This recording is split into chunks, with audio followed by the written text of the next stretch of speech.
Hello guys, welcome back to this channel. Kita masih di modul database relational dan video ini kita belajar tentang database operation. Ini ada lumayan banyak ya sebenarnya videonya, mungkin akan cukup panjang karena demonya juga lumayan rumit gitu. Kita coba beda satu-satu nanti ya dari ke 6 items ini. Oke, jadi langsung aja kita langsung ke item pertama ya.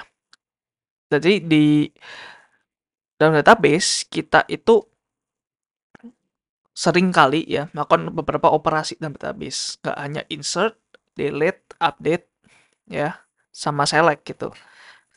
Dan nggak hanya create table dan sebagainya. Jadi di dalam database, apalagi bukan ini ya sebenarnya, bukan kegunaan utama dari database, di mana kita tadi seperti tadi ya, query, insert, dan sebagainya. Database itu juga perlu maintenance teman-teman. Database juga perlu operasi. Jadi ini adalah beberapa contoh operasi-operasi yang di dalam database yang nggak termasuk dalam operasi utama, kayak nggak termasuk dalam fungsional database utamanya yang digunakan untuk insert, delete, dan sebagainya gitu. Karena ya kekompleksan dari DBMS itu sendiri memungkinkan kita untuk melakukan operasi-operasi seperti ini. Ya, jadi yang pertama adalah kita mengekspor sebuah data.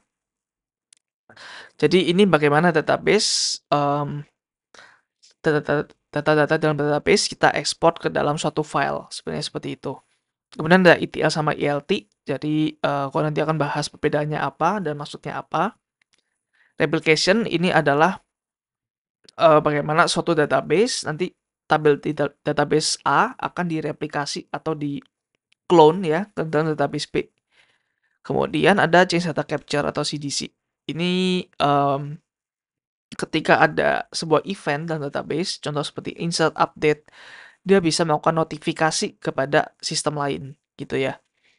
Kemudian ada backup, di mana ya jaga-jaga aja ya, in case database kita down atau komputernya mati, kita bisa melakukan restore dengan nggak ada data loss gitu. Kemudian ada migration, di mana ketika kita mau mengganti ya satu DBMS ke DBMS yang lain, atau suatu database ke database yang lain. Seperti itu. Oke, kita langsung aja yang pertama ya, exporting data. Nah, jadi ini adalah sebuah query dari ChatGPT ya, teman-teman. Macam-macam cara mengekspor sebuah data di database. Yang pertama ada SQL dump. Ini adalah sebuah program sebenarnya yang ada di dalam masing-masing DBMS untuk melakukan dump atau kayak dump itu apa ya? Seperti membuang gitu ya atau memindahkan semua ke dalam suatu objek gitu ya. Contoh di sini suatu file. Jadi contoh di sini ya ada pgdump. Ini adalah sebuah program di Postgre. Terus ini adalah username-nya, ini adalah hostname-nya, dan ini adalah database-nya. Nah, kita mau masukkan ini ke dalam file backup.sql, seperti itu. Nah, kita coba demokan ya. Jadi salah satu cara untuk melakukan exporting data dalam database. Kita ke documents dulu. Oke, tadi apa? pgdump ya. Oke, udah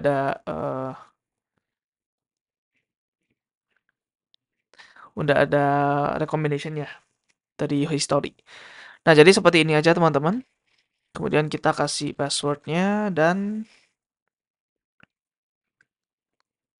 kenapa salah ya? Sebentar. Oke.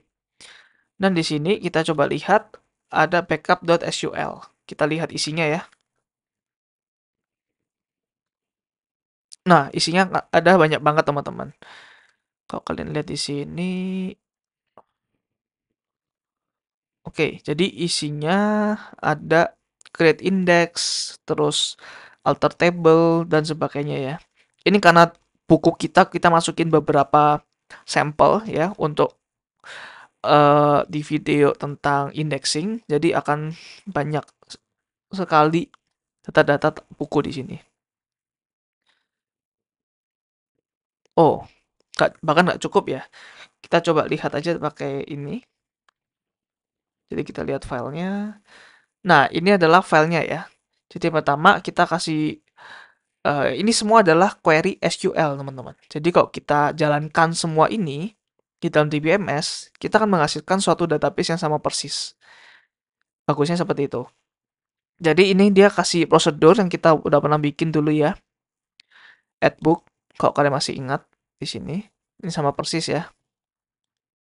Kemudian banyak sih sebenarnya add function, materials view, table, banyak banget ya.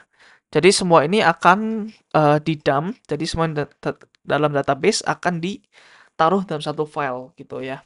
Itu yang pertama SQL dump. Terus yang kedua yang lumayan common juga adalah mengekspor ini ke dalam satu file CSV atau Excel ya. CSV adalah comma separated value. Jadi nanti ada file, di file itu nanti ada field ini dipisahkan dengan koma gitu ya. Caranya adalah ini, di PC admin udah ada. Caranya langsung aja kita save result to file di sini download ya. Nah, bisa kalian di sini coba apa ya tadi ya, export CSV itu ya, export CSV.csv. Coba kita lihat di sini export CSV. Nah, bentuknya seperti ini teman-teman ya. Comma separated value. Jadi di sini nanti ada value-value yang seperti tadi. Ya, ini adalah headernya, ininya, ya, headernya. Kemudian ini adalah data pertama, data kedua, dan seterusnya. Ya, ini ada petiknya ya, biar nggak ambigu nanti. Ini karena ini ada koma juga di dalam alamat ini. Gitu. Oke, itu untuk yang kedua, export to CSV atau Excel. Jadi tadi kita export CSV ya, karena tadi comma separated value. Dan CSV itu bisa dibuka di Excel juga gitu. Jadi ya kurang lebih sama. Kemudian ada juga data export wizards. Ini nggak kita pakai ya. Ini GUI based database. Mungkin banyak opsi-opsi nanti yang bisa kita centang-centang gitu. Atau kita atur-atur. Terus command line tools. Ini mungkin besides ini ya. Selain ini. Ini kan command line CLI tools juga sebenarnya gitu. Kemudian ada database API. Biasanya disediakan oleh DBMS-nya. Kemudian third party tools. Kita ada software lain yang digunakan untuk mengambil semua data dalam database. Dan ada replication dan streaming. Itu nanti mungkin di slide selanjutnya ya, supaya kita dapat maksudnya apa gitu. Nah, ini untuk mengekspor data teman-teman ya. Terus ada lagi yang namanya ETL atau Extract Transform Load ya. Jadi ini apa? Ini adalah proses di mana kita mau sebenarnya apa ya? Memindahkan satu data, bukan memindahkan, mengcopy satu data ke copy yang lain. Tapi ada transformasi di dalam data tersebut. Jadi nggak asal di copy ya. Jadi let's say di sini ada source system, jadi ada database sumber, dan di sini ada database destinasi. Biasanya kita mau, misalkan mau membackup data supaya datanya lebih rapi gitu ya. Jadi kita bisa melakukan transformasi di sini dulu nih. Ya, contohnya ketika ini adalah database harian gitu. Misalkan ada database untuk hari ini. Kita mau ubah database di hari ini ke database yang lebih gede. Let's say ini lebih gede ya, untuk sebulan gitu. Nah, mungkin kita bisa melakukan ETL proses dengan cara ini tadi, database yang di sini kita transform dulu. Misalkan ada ekstra spasi, kita kurang-kurangin dulu. Terus ada yang huruf besar, kita mau huruf kecilin dulu. Bebas sih sebenarnya transformasi ini apa. Yang penting nanti di dalam destination, ini sudah rapih teman-teman datanya. Gitu ya. Datanya jadi nggak, datanya udah konsisten nih di sini. Jadi kita pakai transform terlebih dahulu. Nah, ini adalah 3 kata ya, ada extract, transform, sama load. Jadi yang pertama extract, ini mengkolek data dari source yang bermacam-macam nih. Bisa database, bisa ERP system. ERP system itu mungkin seperti ERP ini Enterprise Resource Planning ya. Jadi di mana kita punya sumber daya, biasanya database juga sih. Ini lebih spesifik aja ERP. Atau CRM atau Customer Relationship Management ya, CRM system, terus file-file flat seperti CSV tadi ya yang udah kita ekspor. Dan juga real time data stream. Ini ya kalau kalian tahu it's okay, kalau nggak tahu ya it's okay juga. Jadi goalnya di sini untuk mengambil data dari semua sumber-sumber yang necessary untuk melakukan analisa dan melakukan storage ke dalam destination ini. Jadi proses di extract ini kita mau mengekstrak banyak ya. Jadi di sini ada systems, berarti ada banyak ya, banyak database. Kemudian transform ketika data diekstrak ya. Ini biasanya harus di clean ya, seperti tadi ya. Mungkin mau di huruf kecilin atau mau diapain gitu. Normalize biasanya untuk angka ya, supaya angkanya tuh nanti konsisten antara 0 sampai 1, biasanya gitu. Atau ditransform menjadi format yang cocok untuk analisis, seperti itu ya. Jadi bisa aja untuk remove duplicate, mengconvert tipe data jadi integer jadi string dan sebagainya.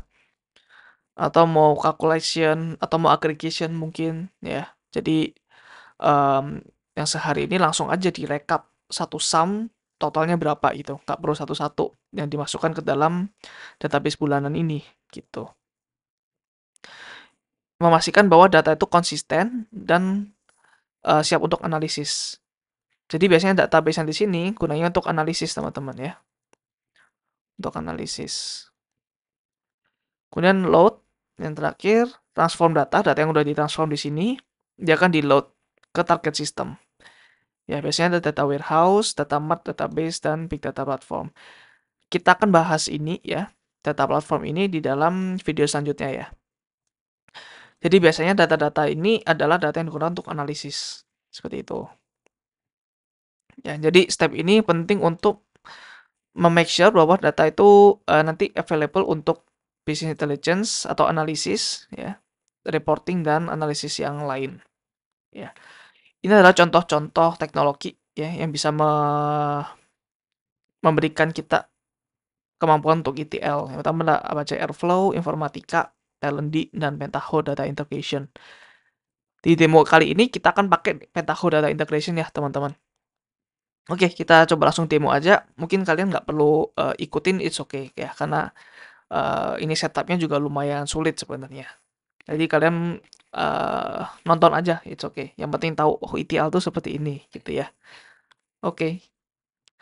Jadi ini adalah salah satu capture ya, contoh dari program Pentaho Data Integration di sini ya. Kita akan coba demokan ini. Kalau kalian lihat di sini seperti gambar ya, bukan code. Jadi biasanya ada beberapa platform yang kita pakai code dan ada juga platform yang kita biasanya drag and drop ya, which is namanya biasanya low code gitu. Nah, kita coba demokan langsung aja ya. Jadi kita akan mencoba memindahkan satu database ya ke database lain. Jadi let's say ini database-nya book ya, yang akan kita coba pindahkan ke database yang namanya Bookmaster di sini ya. Dimana ini ada database yang mempunyai atribut-atribut atau kolom-kolom tambahan yang dipunyai oleh author dan publisher ya. Jadi di sini Bookmaster. Bookmaster. Oke. Nah, sebelum itu kita harus punya dulu struktur dari Bookmaster ini ya. Karena gua males DDL ya. Karena DDL tuh ya, kalau kalian tahu sulit lah ya di video-video awal. Jadi gua mau pakai select into aja ya. Jadi ada di sini. Gua kopas aja dan gua akan paste di dalam sini ya. Nah, seperti ini. Oke.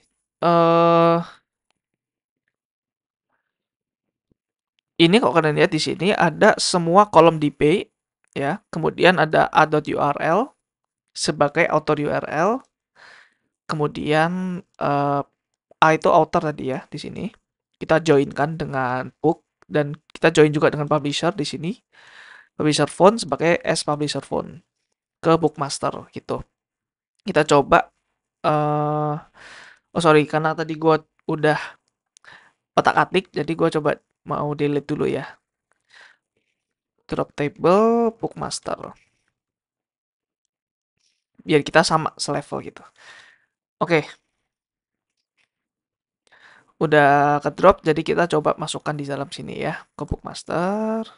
Nah, ada 150.000 data yang dimasukkan ke dalam bookmaster, dan kita mau coba terangkit karena kita mau strukturnya aja ya. Jadi kalau lihat di sini, nah ini ada strukturnya udah ya, tapi datanya kosong. Nah, sekarang kita coba buka programnya dulu.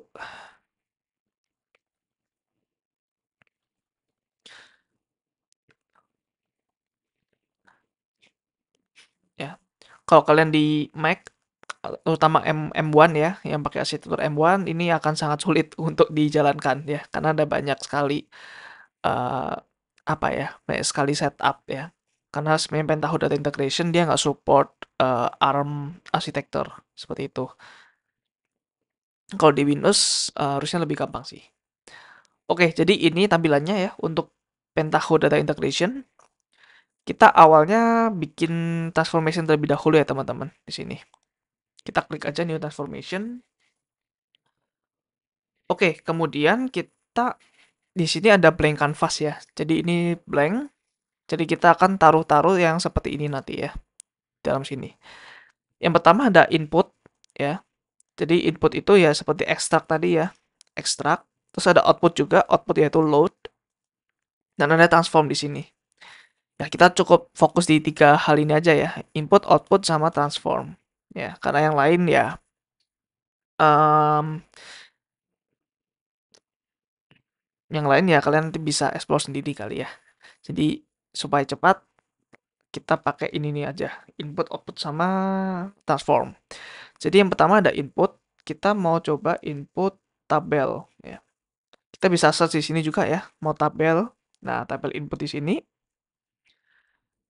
kita drag and drop ke sini. Nah, kemudian ini kita double klik tadi, dan connectionnya kita kasih new connection.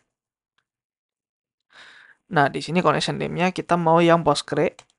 Sorry, connection type-nya ya. Postgre, host name-nya localhost. Database name-nya tadi belajar DBMS. Username-nya Postgres. Password-nya ya password kalian sendiri. Ini mungkin gua mau Postgres gitu aja ya. Oke, jadi seperti ini. Kemudian ini kan masih ini ya, select bla bla bla bla bla dari defaultnya. Kita mau coba get SQL select statement. Kita mau coba lihat. Nah, ini kalau kalian lihat di sini, ini udah ada ya. Jadi udah connect nih. Dia bisa lihat tabel-tabel kita gitu. Kalau kita oke, yes. Nah, di sini secara otomatis kita bisa select semua dari outer. Seperti itu. Ya, tapi kita maunya adalah kita mau coba ini ya. Kita mau coba tadi seperti tadi ngejoin semuanya ke tabel bookmaster ya. Jadi bookmaster nanti akan isinya akan seperti ini. Pakai query seperti ini. Ya. Tapi kita akan melakukan ini di dalam Pentaho Data Integration dalam ETL system. Karena nanti sebelum kita masukin ke dalam tabel apa namanya tabel bookmaster, akan ada transformasi-transformasi yang kita harus lakukan gitu ya. Jadi ini kita oke aja. Oke. Kemudian kita coba string operator ya. Jadi ini masuk transformation teman-teman. String operation. Nah, ini termasuk transform ya di sini. Masuk transforms. Dan kita double klik lagi. Nah, ini di sini kita bisa melakukan apa ya? Operasi-operasi kayak transform gitu ya di dalam ETL tadi. ETL kan extract transform load. Jadi di sini kita melakukan transform di sini. Let's say kita mau em, menghuruf kecilkan semua alamat ya. Jadi alamat gak ada yang huruf besar. Ini let's say aja gitu ya. Jadi di sini in-stream field-nya di sini kosong ya. Kenapa kosong? Karena kita belum kasih tahu nih input dari string operation ini apa. Ya, inputnya kan mau di sini nih. Jadi kita bisa tarik garis ya di sini ke sini. Nah, kalau kita double klik lagi, nah di sini udah kelihatan teman-teman. Kita coba yang address ya, outer address. Nah, di sini gua mau ininya lowercase. Oke. Nah, lowercase. Kemudian apalagi contekan nih, replace in string. Oke. Ini juga di dalam transform ya, teman-teman. Replace in string. Nah, kalau kalian lihat di sini ya, select bintang from outer. Nah, sebenarnya di sini kalau kalian lihat address itu ada yang huruf besar dan huruf kecil gitu. Nanti kita akan mencoba huruf kecilin semua ya. Dan di URL ya, URL tadi outer ya. Nah, URL-nya ini gua mau mencoba HTTP-nya ganti HTTPS. Jadi yang lebih baru gitu ya. Jadi let's say di data targetnya, gua mau semua itu harus secure ya. Dimana HTTPS itu sebenarnya lebih aman, protokol yang lebih aman di dalam dunia web. Ya, gua akan mencoba mengganti semua HTTP jadi HTTPS gitu ya. Dalam sini. Jadi instance field-nya coba tadi outer URL ya di sini. Kemudian kita mau search HTTP, kita mau replace dengan HTTPS. Oke. Nah, udah. Sekarang kita load-nya ya, target sistemnya. Jadi di sini output ya. Kita silang dulu karena kita nggak mau mencari string. Di sini ada banyak ya, kita pilih yang tampil output aja. Gitu. Oke, terus ini jangan lupa di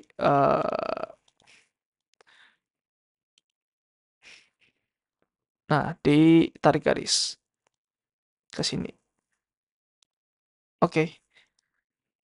Kemudian seperti tadi ya, connection-nya kita pilih Postgres yang kita udah dapat. Target skema kita public seperti default ya. Target table kita mau yang apa tadi? Bookmaster. Oke. Dan kita coba lihat dengan specify database field. Terus get field di sini.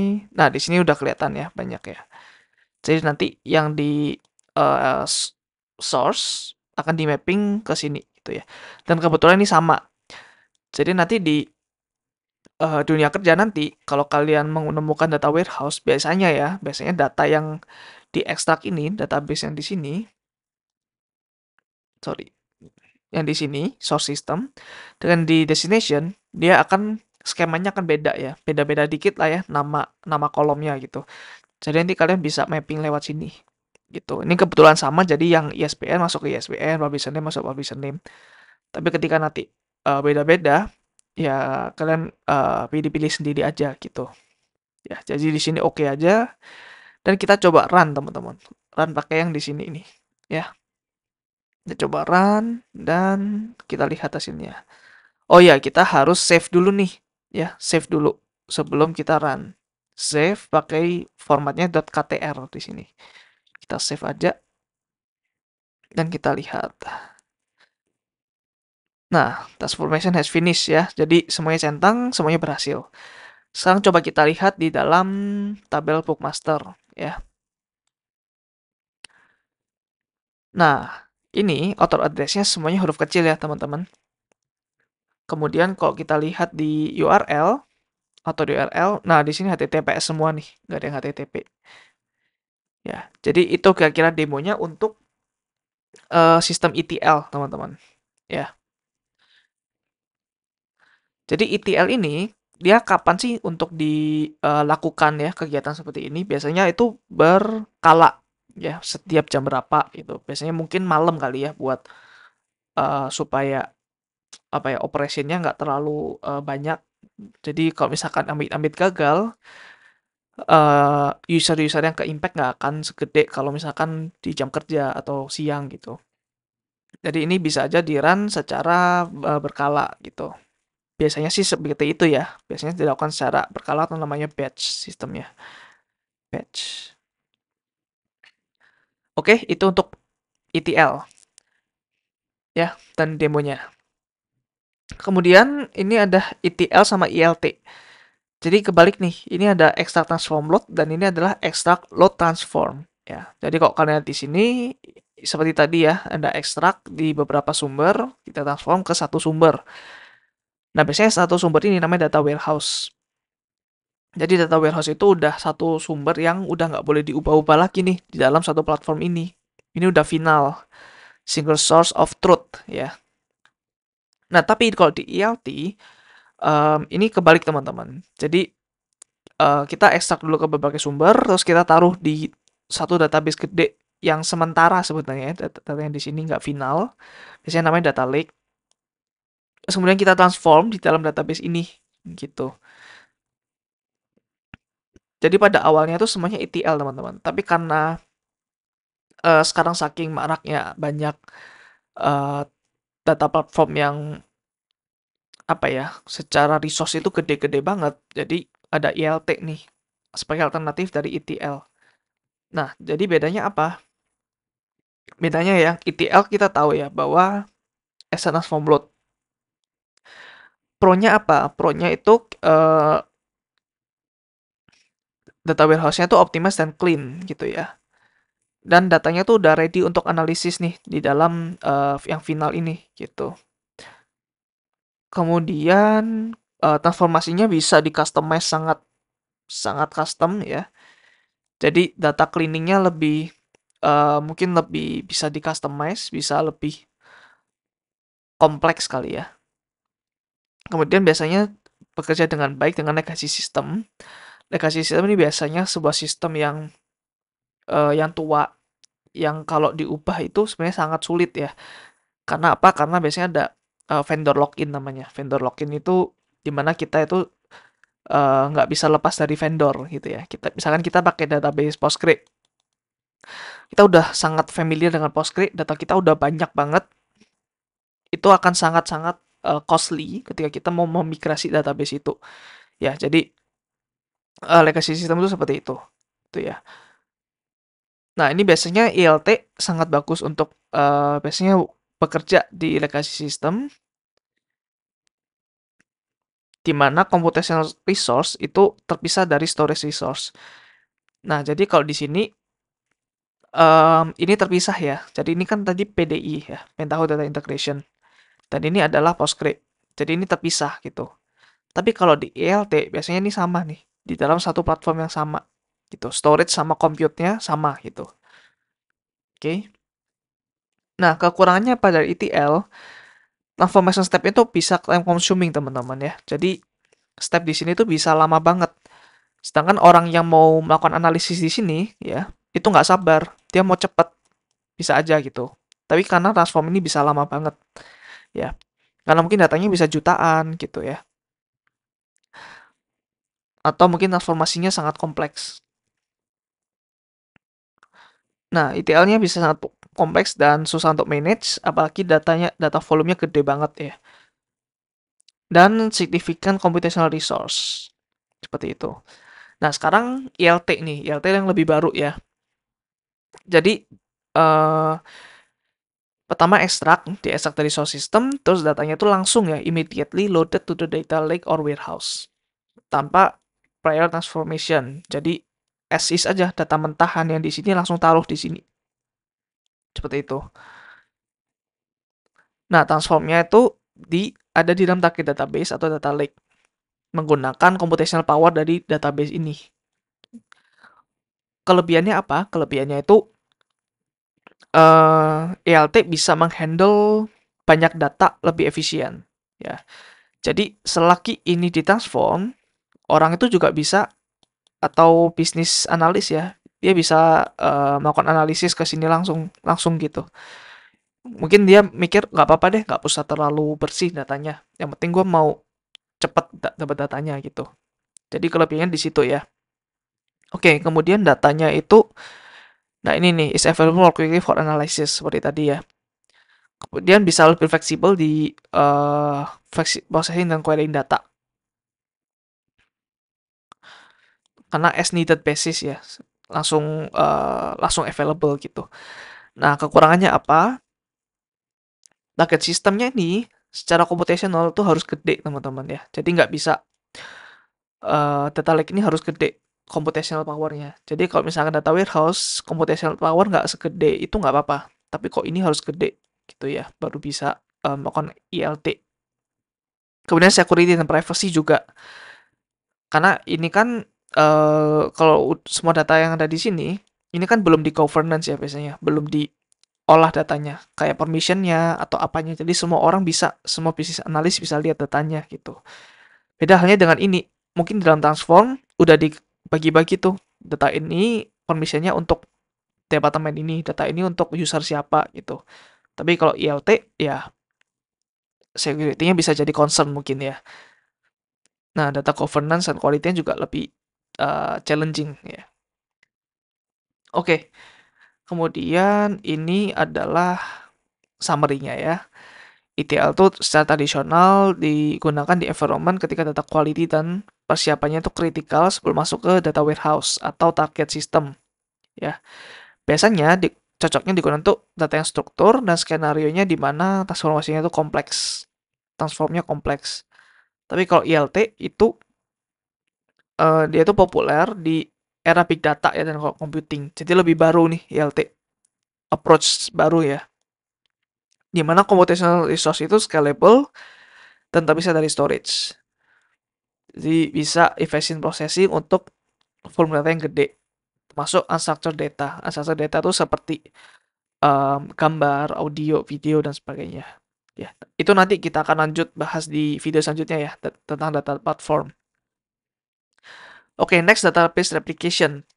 Nah, ini adalah database ini bisa di-copy dan distribute data dari satu objek dari satu database ke database yang lain, kemudian bisa mensinkronize database tersebut untuk menjaga konsistensinya. Ini bisa menaikkan data availability dan accessibility, menyediakan data untuk di-share ke berbagai lokasi dan user. Kalau kalian bingung seperti ini teman-teman. Jadi di sini, let's say di Indonesia ya, di Indonesia misalkan ada suatu sistem nih. Ini sorry ya, gua gambarnya agak jelek ya.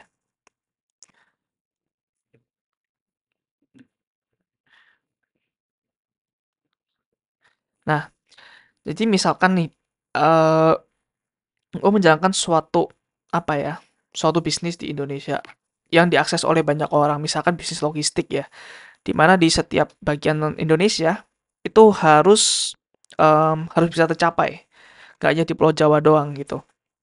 Jadi kalau gue punya database, gue pasti akan menaruh database itu di berbagai tempat, nggak hanya di satu tempat. Misalkan database-nya ada di Surabaya ya, yang bisa mengakses di sini, yang paling enak pasti ada di Jawa Timur doang nih, yang bisa mengakses dengan cepat karena secara geografi database ini dekat dengan orang di Jawa Timur gitu. Nah, kalau di seluruh Indonesia gimana? Nah, caranya adalah gue juga punya database misalkan di Makassar atau misalkan di Medan gitu. Di mana database ini bisa em, apa ya? Bisa menyediakan service ke orang yang di Sumatera di sini atau mungkin Kalimantan Barat ya. Atau yang di sini mungkin di bagian Indonesia Timur gitu. Nah, jadi database ini harus dijaga konsistensinya. Jadi ketika database ini bisa saling apa ya, saling terjaga gitu, datanya supaya sama. Nah, ini adalah namanya database replication. Jadi biasanya ada principal database dan biasanya ada juga mirror database ya. Jadi let's say misalkan di sini principal database, berarti orang-orang di seluruh Indonesia bisa melakukan misalkan write ya, melakukan write atau insert ya. Sorry, insert aja deh. Bisa melakukan insert, update, delete ya di sini gitu. Tapi untuk membacanya ya, untuk membacanya dia bisa ke sini atau ke sini tergantung geografinya. Nah, biasanya seperti itu ya arsitekturnya gitu.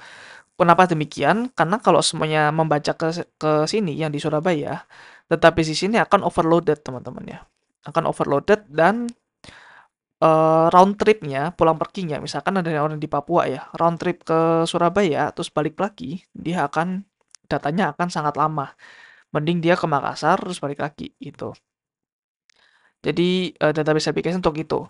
Jadi ketika misalkan kita mau install sebuah database baru, misalkan di Nusantara lah ya, misalkan di sini. Nah, ini kan database-nya masih kosong nih, belum ada datanya. Sedangkan 3 database ini udah live, udah berjalan misalkan setahun. Nah, kita bisa melakukan application, bisa misalkan ini udah join ya ke dalam suatu networknya. Jadi nanti database yang di Surabaya, dia akan bisa melakukan aplikasi ke database baru ini, sampai pada akhirnya semua database akan sama, konsisten secara data. Oke, that's it ya, replication. Jadi replication itu mengcloning data dari satu database ke database yang lain. Seperti itu ya.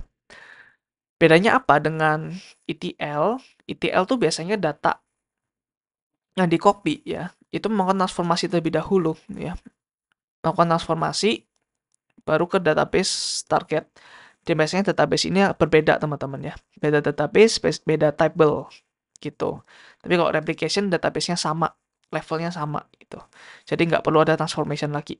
Cuman perpindahan data aja dari database satu ke database yang lain. Oke, itu ya untuk database application.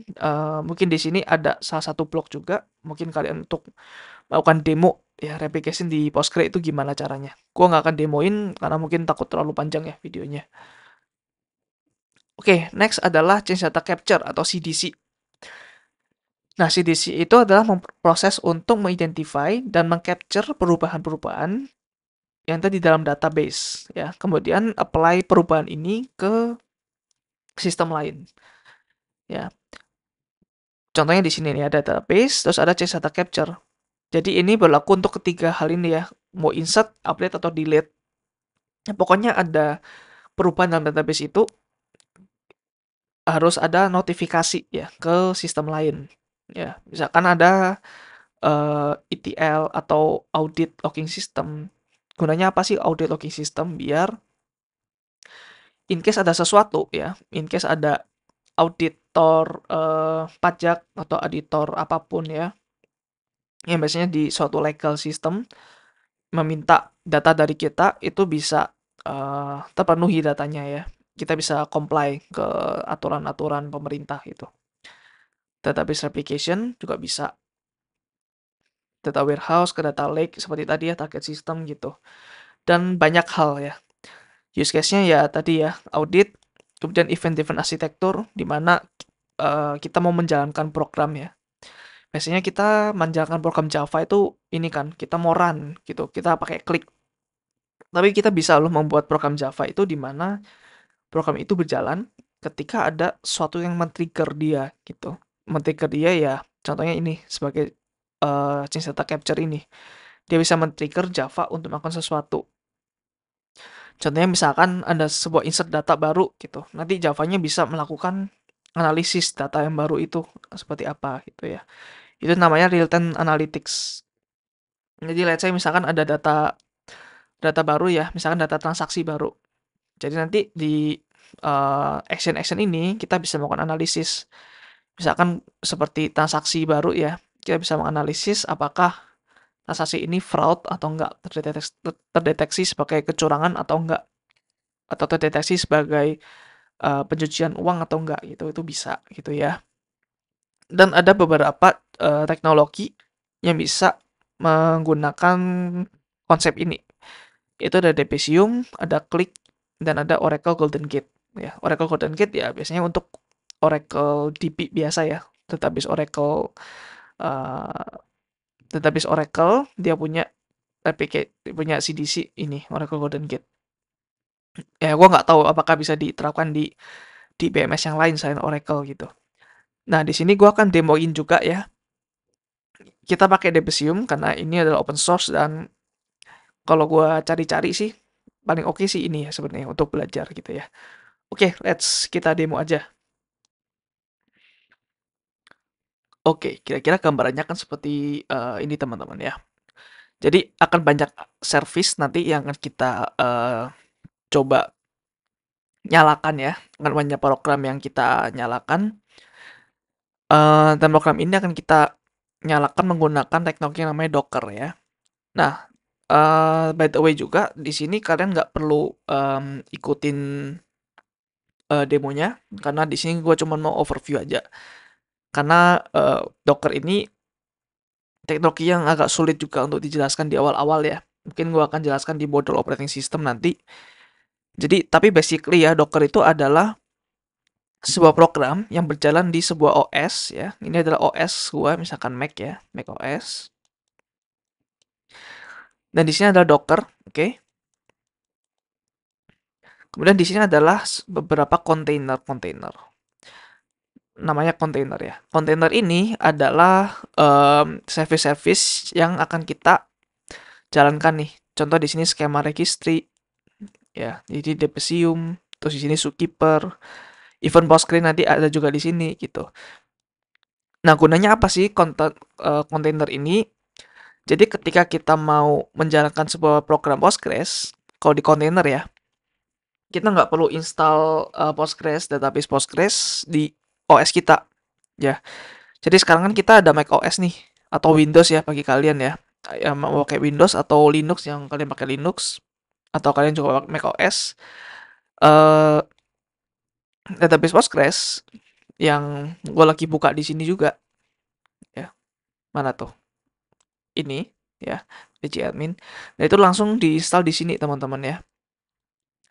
Jadi nanti semua library, semua dependensi dari Postgres ini akan diinstal dalam macOS.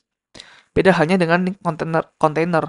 Jadi ketika kita menjalankan kontainer di atas Docker, semua dependensi di sini akan ada di dalam kontainer-kontainer ini juga. Jadi macOS kita tetap bersih, ya. OS kita tetap bersih. Begitu ini dimatikan, ya udah semua dependensi akan hilang. Jadi nggak ada folder instalasi yang tersisa di macOS kita atau di OS kita gitu ya. Nah, itu overview singkat untuk Docker. Jadi Docker itu ada sebuah ini ya, biasanya ada sebuah image ya. Image itu bukan gambar ya, lebih image di sini bukan gambar, lebih ke apa ya, file system atau lebih ke storage. Jadi ada image nanti kita menjalankan jadi sebuah kontainer. Jadi kontainer itu adalah image yang berjalan ya. Gua sarankan kalian browsing lebih lanjut ya untuk Docker ini. Tapi kalau kalian nggak mau uh, memahami Docker, it's okay teman-teman ya, karena di sini bukan requirement. Di sini supaya mungkin kalian mengerti aja nanti bagaimana sih Debezium ini sebagai platform CDC akan melakukan melisten ya atau mendengarkan ke database ini kalau misalkan apakah ada update, install atau delete gitu. Oke, kita coba langsung aja di sini. Gue ada file yang namanya Docker Compose ya. Ini namanya harus persis sebenarnya Docker Compose supaya nanti program Docker kita bisa langsung meng-auto detect gitu ya. Nah, di sini ada services. Nah, ini adalah formatnya adalah YAML ya, YML. Jadi di video ini kita udah belajar banyak format-format ya. Ada XML, ada YAML, ada apa namanya, ada CSV dan sebagainya gitu. Jadi YAML itu ya seperti ini biasanya ya, ada namanya, terus ini value-nya, dipisahkan dengan titik 2, terus juga biasanya dikasih tab ya, spasi, 2 spasi untuk masing-masing tabnya. Jadi di sini ada services. Services itu kita mau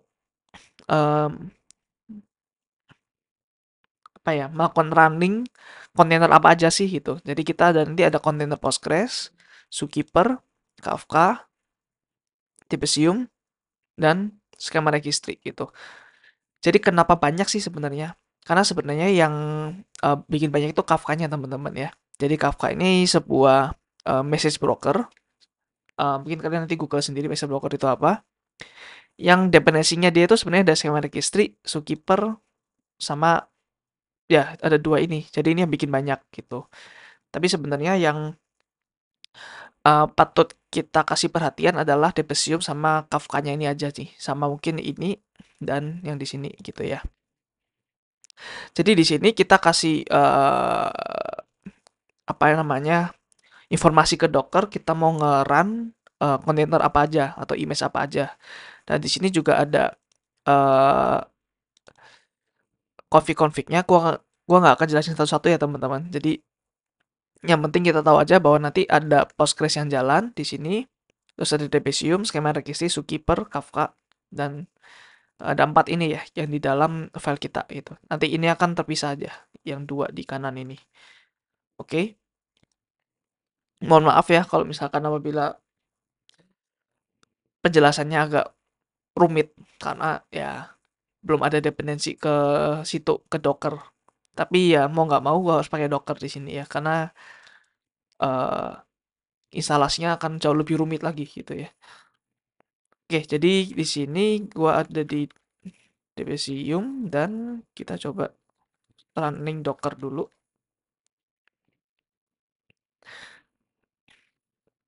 Jadi aplikasi Docker harus nyala dulu ya teman-teman baru bisa.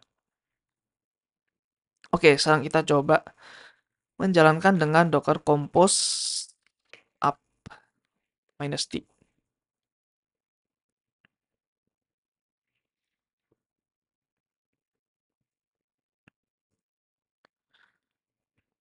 By the way, nanti file-file ini gua akan taruh di GitHub juga ya teman-teman. Selagi kita nunggu. Oke, selagi kita menunggu, gua mau jelasin lagi yang di sini. Jadi di sini ada CDC ya. Ini gua hapus dulu deh. Di sini ada CDC nanti, ada insert, update atau delete ya. Kemudian Debezium ini akan melakukan kayak apa ya? Seolah-olah kayak dia tuh bisa mendengar apakah Postgres ini dia ada input, update atau delete gitu. Jadi ketika ada input, update, delete, Debeziumnya itu kayak bangun gitu, kayak ke trigger ya, ke trigger bangun dan dia akan memberitahu Kafka ya. Bukan memberitahu ya, dia akan memasukkan suatu pesan ke dalam Kafka ini ya. Kemudian code kita ya atau nanti yang kita akan demokan adalah Kafka Cat itu seperti code kita ya sama aja. Dia akan melakukan consume namanya ya ke Kafka supaya ketika ada message di Kafka yang baru ketika ini di-upload ke sini ya, di-input ke Kafka, dia akan langsung otomatis ke trigger juga gitu ya. Jadi mungkin gambaran besarnya gini kali ya. Ini database, ini Debezium-nya ya. Ini adalah service yang berjalan. Terus ini adalah Kafka ya. Biasanya Kafka itu digambarkan seperti ini teman-teman ya. Yang artinya adalah message queue atau message broker. Ini adalah program kita ya. Gunanya apa sih message broker? Kenapa nggak harus Debezium langsung ke program kita? Jadi misalkan nih, in case program kita mati ya, kita ke Debezium mau berusaha mengirimkan ke sini, dan ketika ini mati, data ini akan hilang gitu. Tapi ketika database ini dia taruh di message broker, datanya akan tersimpan di sini nih. Sampai ketika ini nyala lagi, baru nanti datanya akan pelan-pelan di-consume sama dia gitu. Itu gunanya message broker ya seperti Kafka. Dan Kafka memerlukan Zookeeper untuk melakukan apa ya, Zookeeper ini seperti bapaknya gitu ya. Zookeeper kan penjaga zoo atau penjaga kebun binatang. Jadi Kafka ini sebenarnya harusnya berjalan di banyak service gitu. Jadi ada banyak queue harusnya ya di sini. Sorry, ada banyak message broker ya, ada banyak message broker dan Zookeeper ini yang memanage semuanya gitu. Tapi ya ini intermezzo aja. Kalian nggak perlu tahu Zookeeper, nggak tahu skema registry, it's okay. Gitu ya. Skema registry gunanya untuk apa? Untuk menjaga agar skema kita konsisten. Contohnya seperti tabel, skema tabel seperti itu dan sebagainya ya. Oke, uh, di sini sepertinya sudah running ya. Kita coba lihat. Oke, udah running semua. Nah, di sini coba Di sini gua akan mau menjelaskan dulu bahwa di lokal kita ya, ini adalah laptop gua.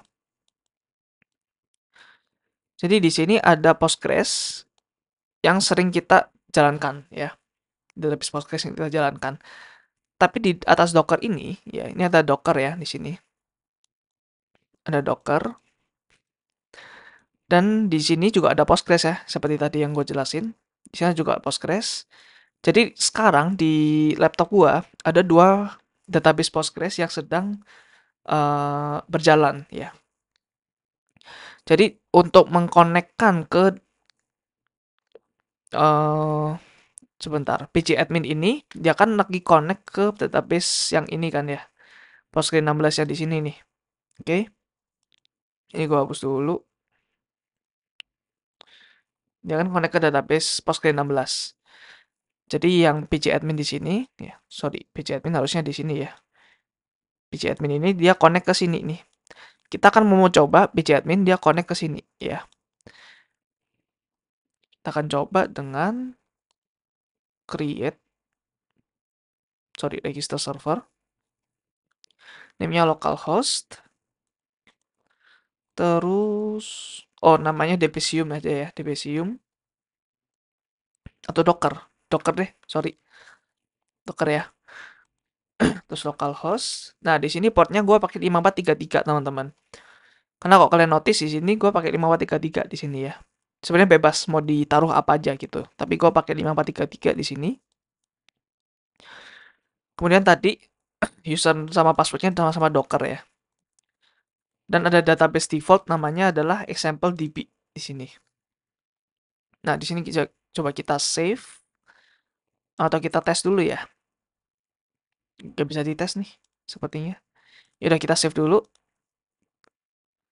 Oh, udah mau 33 failed. Oh, sorry. Passwordnya di sini. Oke, passwordnya di sini ya. Maintenance database cannot be empty. Hmm, ini apa ya? Maintenance database example DB. Nah, di sini kalau kalian lihat ada example DB ya. Jadi di sini ada dua database yang kita lagi connect, teman-teman. Ya, database yang ini diinstal di lokal kita dan ini database yang ada di atas Docker. Oke. Nah, sekarang kita akan coba membuat suatu table. Let's say table student ya di sini. Nah, di sini kita bikin ini baru ya. Query tool baru. Kita akan coba bikin table student di sini. Ingat, ini bukan database kita ya yang biasanya belajar di PMS. Ini adalah database baru yang ada di atas container. Yang ada di atas Docker ya, yang di sini nih. Oke, sekarang kita coba bikin create table-nya. Kemudian kita mau coba ini ya, replicate identity full. Supaya apa? Supaya ketika ada insert, update, atau delete, dia tuh bisa ke replicate atau bisa ke update gitu. Mengupdate ke Debezium-nya nanti. Nah, kita lihat ya, select bintang from student. Oke, udah kebuat. Dan kita coba insert into student nanti ya. Ini nanti dulu aja. Sekarang kita coba oh ya, untuk ngeran ini dulu. Sorry. Ada satu yang uh, ada satu step yang masih kurang ya. Jadi di sini ada file yang namanya comment upload config. Jadi di sini kita harus jalankan. Nah, tenang aja, nanti gua akan taruh di GitHub ya, supaya teman-teman juga bisa melakukan kalau misalkan mau. Oke, udah selesai. Kemudian gua coba komen Kafka Cat.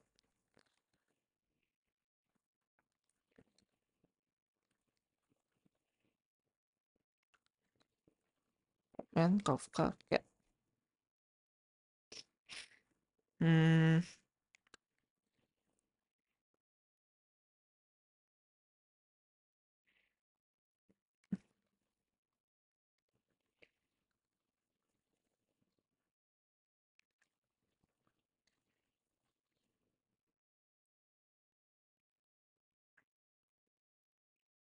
Oh, oke. Sebentar, kayaknya ada yang bermasalah. Di sini gue coba untuk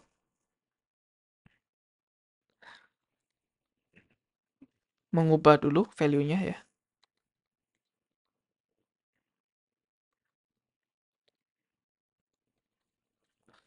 Tadi student ya namanya.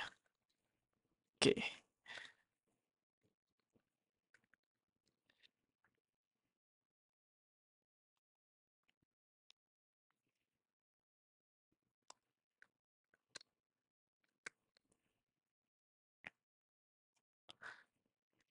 Oke, sekarang Kafka Cat ya. Di sini dia udah running teman-teman ya.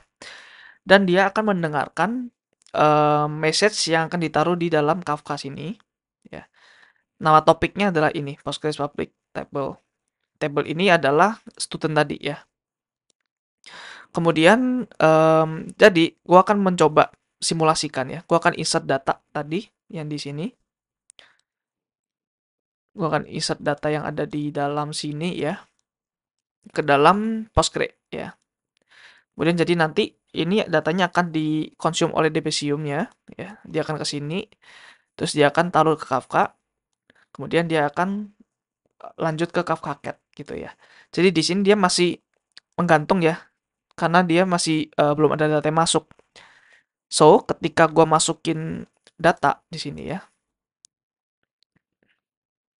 ke dalam sini.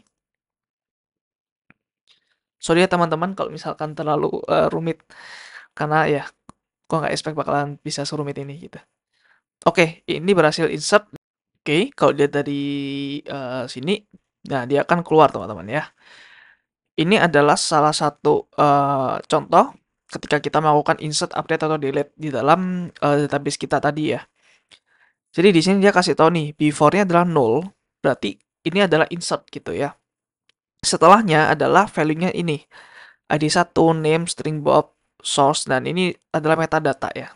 Metadata itu adalah data mengenai data gitu ya. Jadi versi berapa, kemudian konektornya apa gitu ya. Terus milisecondnya berapa, snapshotnya dan seterusnya. Ya. Jadi yang perlu kalian perhatikan adalah ini aja sih sebenarnya. Nah sampai sini nih. Gitu. Sekarang coba oke, kalau kita update ya. Contoh kalau kita update nih. Update from student. Misalkan set name. Jadi misalkan Alice gitu ya. Where ID sama dengan 1. Oke, coba kita execute. Oh bukan, nggak pakai from, sorry. Kok lupa. Kita coba. Nah, dan ini keluar lagi ya. Jadi sebelumnya adalah value-nya adalah string bob, after value-nya adalah Alice gitu. Jadi ya enaknya Debezium seperti itu ya teman-teman. Bisa komprehensif, bisa sebelumnya apa, terus setelahnya apa gitu. Gimana kalau kita mau menghapus ya? Misalkan kita delete from student, where, name, atau ID deh, ID sama dengan 1 gitu ya. Kita coba delete. Nah, dan keluar lagi ya. Jadi ini, yang before ini. Before, sebelumnya adalah Alice, kemudian after null, berarti ini deletion gitu. Nah, ini teman-teman untuk CDC ya, atau change data capture. Berarti, maksudnya apa sih change data capture? Berarti ketika kita melakukan change data di database, kita mau mengcapture itu, terus kita mau mempassing capturean itu ke action-action yang tersedia di sini ya, atau tersedia di manapun gitu. Nah, dan jangan berharap juga kalau CDC ini sebenarnya real time, teman-teman. Jadi, CDC ini bisa aja, apa ya, ada delay sebenarnya ketika kita insert, kemudian mungkin delay sekitar mungkin bisa 10-30 detik ya, tergantung seberapa banyak jumlah insertnya. Jadi, misalkan insertnya ada banyak banget, misalkan ada 1000 insert per detik gitu ya. Dan di sini nanti akan menumpuk teman-teman ya. Di Kafka ini akan menumpuk dan Kafka Cat atau code kita di Java, dia akan konsum sedikit-sedikit gitu ya. Jadi gunanya CDC itu sebenarnya untuk mungkin sebutnya ini real time ya, NRT, bukan real time. Jadi ya ada slight delay, tapi kita pasti kok melakukan analisis di change data tersebut gitu ya. Nah, jadi Kafka Cat di sini itu mirip-mirip seperti Java yang di sini ya. Jadi Java pun juga sebenarnya juga bisa untuk melisten ke Kafka ya. Mungkin kalian bisa coba-coba sendiri ya untuk melisten ke Kafka. Kita juga pakai Maven di situ ya. Kalian gunakan Maven nanti sebagai dependency manager dari Java untuk bisa mendengarkan ke topik Kafka. Jadi ketika nanti keluar ini di Java nanti bakalan ke log gitu ya atau ke proses. Jadi nanti di Java kita bisa mengambil value-nya ini doang gitu atau value ini doang gitu. Jadi ini adalah format JSON teman-teman ya atau JavaScript Object Notation JSON ya. Jadi nanti di Java mungkin ada namanya Jackson. Jadi itu adalah library yang digunakan untuk mengambil value-value dari JSON ini. Jadi gue bisa ambil value ini gitu atau value ini secara mudah gitu ya. Nah, CDC ini mungkin agak sulit, gue tahu, tapi yang penting kalian tahu ininya ya, secara konsepnya aja. Karena di sini gue nggak mengajarkan kalian objektif gue bukan ke teknologinya, tapi lebih ke konsep aja CDC itu seperti apa. Dan gunanya gue demo, meskipun ini agak sulit, untuk menunjukkan ke kalian bahwa seperti ini loh CDC itu. Nah, gitu aja ya. Oke, kemudian lanjut database backup. Ya, jadi backup itu ada 3 macam teman-teman ya. Ada yang full, differential, dan incremental. Nah, kita sebelum itu bahas backup dulu deh. Jadi backup itu gunanya untuk apa? Jadi ketika database kita down ya, mungkin seperti di Indonesia ini deh, ketika misalkan ini down ya, kita mau mencoba supaya ini bisa up lagi. Bukan down ya, misalkan apa ya? Misalkan yang lebih buruk deh, misalkan datanya korup gitu. Datanya korup. Kita mau database itu dibalikan seperti semula lagi. That's why kita sebisa mungkin kita melakukan backup database supaya ketika kita mau menyalakan lagi kita bisa merestore itu dengan gampang ya. Jadi lawan kata dari backup adalah restore gitu. Jadi misalnya di database kita melakukan backup ke tempat lain dan ketika ini mati dan nyala lagi kita akan merestore dari sini gitu ya. Nah, jadi tadi ada 3 ya tipenya, ada full, differential, dan incremental. Kita lihat dulu ya yang full. Dia itu mengcopy semua data di database, teman-teman. Kelebihannya dia mensimplify recovery karena semuanya ditaruh di satu backup. Kekurangannya adalah time consuming, jadi lama ya. Dan membutuhkan storage space yang gede. Nah, jadi lihat gambar di sini. Jadi yang sebelumnya seperti ini ya. Mungkin di hari pertama, ini hari pertama ya. Seperti ini. Terus hari kedua seperti ini. Sorry, ini lemot, jadi gua harus delete tadi dockernya ya, sebentar. Oke, jadi ada 3 macam ya. Ada full, differential, sama incremental backup itu. Kita bahas satu-satu ya. Pertama dari full backup, yaitu mengcopy semua data di database ya. Jadi misalkan ini ya, ini data di hari pertama, let's say. Hari pertama kita nge-backup database. Kita nge-backup database ya. Dan hari kedua, kita pakai backup semuanya nih. Ini kan ketambahan satu ya. Kalau kalian lihat nih, tambahan satu data kecil gitu ya. Jadi ini semuanya di backup gitu. Kayak di copy paste aja lah kalau di komputer ya, di copy paste gitu. Ini juga kayak di copy paste di hari ketiga. Jadi ketika hari ketiga ini gagal, ya, misalkan hari ketiga ini down database, kita bisa melakukan restore itu dengan yang ini aja, dengan database yang di sini. Jadi langsung di restore. Karena kita udah nge-backup yang di hari ketiga gitu ya. Jadi simple nih teman-teman ya. Prosesnya adalah simple, tapi kekurangannya adalah time consuming ya. Jadi ketika ada database yang misalkan di hari ke-6 ini, misalkan jutaan datanya, dia akan lama teman-teman ya untuk ngopi data ke database itu. Jadi waktu backupnya akan menjadi sangat lama. Kemudian yang kedua ada differential backup. Jadi differential backup itu adalah pertambahan dan perubahan sejak full backup terakhir. Ya, let's say di sini ya, ini hari pertama kita melakukan full backup di sini ya. Nah, di hari kedua dan hari ketiga, teman-teman, kita hanya nge-backup deltanya aja ya, atau perubahan dari hari pertama gitu. Misalkan di hari kedua nih, kita ada ketambahan data yang biru muda ini ya. Ya udah kita menyimpan di hari kedua ini data ini aja gitu. Perbedaan antara hari kedua dan hari pertama. Di hari ketiga itu juga sama ya. Kita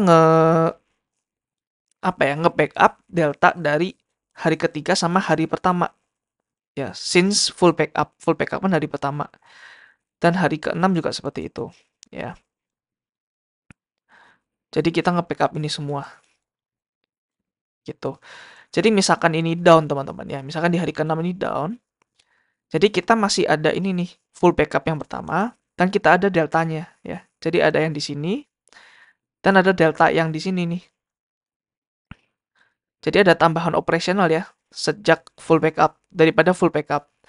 Full backup langsung aja, langsung up bisa. Tapi kalau di differential backup ini kan udah full backup nih. Tapi kita harus melakukan penambahan lagi untuk deltanya yang di sini ke dalam yang ini backup utamanya kita. Jadi ada satu operasional tambahan lagi gitu ya. Jadi pro-nya adalah dia secara backup lebih cepat pastinya. Karena dia cuman menyimpan deltanya doang. Jadi ini tuh nggak disimpan lagi, nggak dilakukan backup lagi gitu ya. Storage requirement juga lebih kecil. Nah, tapi kekurangannya adalah recovery-nya itu lebih lambat daripada full backup. Karena itu tadi, karena kita harus menambah operasi ini ya, melakukan penambahan delta itu ke backup utama kita, gitu ya. Incremental backup ini lebih ramping lagi secara storage requirement dan secara backup itu lebih cepat juga daripada yang semuanya gitu ya. Dia itu hanya nge-backup data yang berupa sejak last backup. Apakah itu nggak peduli ya antara mau full atau diferensial. Jadi let's say ini adalah full backup ya. Jadi di hari kedua, misalkan ada data lagi, dia akan menyimpan ini, delta ini ya. Kemudian hari ketiga, dia tuh nyimpan ini. Hari keempat, dia tuh nyimpan ini doang nih, ya. Jadi ini kalau kalian lihat di sini, biru mudanya lebih kecil daripada yang differential backup ini, ya. Tapi apa jadinya kalau misalkan hari kelima ini down, ya. Karena kita hanya punya yang di sini ya, karena punya database yang di sini, dan kita punya yang di sini, ini. Jadi kita harus men-stack satu-satu ya delta. Jadi delta H2 kita tambahkan, delta H3 kita tambahkan, delta H4 kita tambahkan, H5 kita tambahkan itu. Dan ini akan menjadi sangat lemot ya untuk restore. Apalagi kalau misalkan harinya udah hari ke 360 atau hari ke berapa ya. Ya bayangkan aja gitu ya. Jadi recovery-nya bisa slow dan kompleks. Karena dia itu harus last full backup dan semua subsequent incremental backup-nya. Jadi semua ininya juga harus ditambahkan gitu ya. Ya itu teman-teman untuk perbedaannya full differential dan incremental. Kalian mau pakai yang apa itu bebas ya, tergantung use case. Kalau misalkan kalian butuh waktu restore yang paling cepat gitu, ya udah full backup. Atau kalian nggak mau backupnya lama-lama, mau yang cepat aja backupnya. Soalnya kan lagian kok database down itu jarang terjadi. Jadi ketika restore ya nggak apa-apa, nggak lama. Ya udah kita pakai incremental backup. Ya, sorry, bukan silang ya, centang ya. Tapi kalau kita mau di tengah-tengah spektrum itu, ya kita bisa pakai differential backup. Oke, itu untuk database backup. Dan terakhir database migration. Jadi ini adalah proses yang digunakan untuk mengubah database skema yang dimigrasi dari satu versi ke versi lainnya. Ya, ini termasuk meng-create, modify, deletable, column, index, dan semuanya gitu ya. Migrasi itu apa ya, help in keeping the database schema in sync with the application code. Jadi ketika ini ada database dan misalkan ada code Java ya, atau code apapun ya, gue selalu menyontohkan Java, tapi ya udah, it's okay. Let's say kita mau mengubah database ini ya, yang sebenarnya connect ke sini, kita mau memigrasikan ke sini gitu. Ini sebisa mungkin harus seamless ya teman-teman. Jadi ya mungkin program ini harus down sedikit, it's okay gitu ya. Tapi mungkin eh lebih baiknya lagi, yang paling bagus ya sebenarnya ini nggak down sama sekali, bisa langsung migrasi gitu ya dari satu database ke database yang lain. Caranya gimana? Ya strateginya banyak sih. Salah satunya mungkin pakai load balancer ya di sini.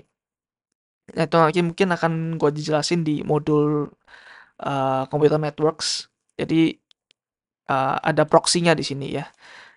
Jadi koneksinya akan tetap sama di sini. Jadi nanti ini load balancer-nya akan menentukan mau yang ke sini atau yang ke sini gitu. Jadi buat apa sih kita mau migrasi database itu? Yang pertama, mungkin kita mau mereplace legacy system ya. Kita udah baca legacy system. Mungkin kita mau men-shifting ke database yang lebih baru versinya, atau arsitekturnya lebih bagus. Bisa juga versi lama itu tidak mendapatkan support ya dari vendor, bisa jadi gitu ya. Jadi kita harus memigrasi. Ada banyak sih. Bisa aja ini ternyata nggak secure lagi. Ada bug atau ada apa ya? Atau eh, ada hole di dalam komputer security. Jadi kita harus cepat-cepat pindah ke database yang lebih aman. Itu bisa teman-teman ya. Jadi itu aja teman-teman untuk database operation.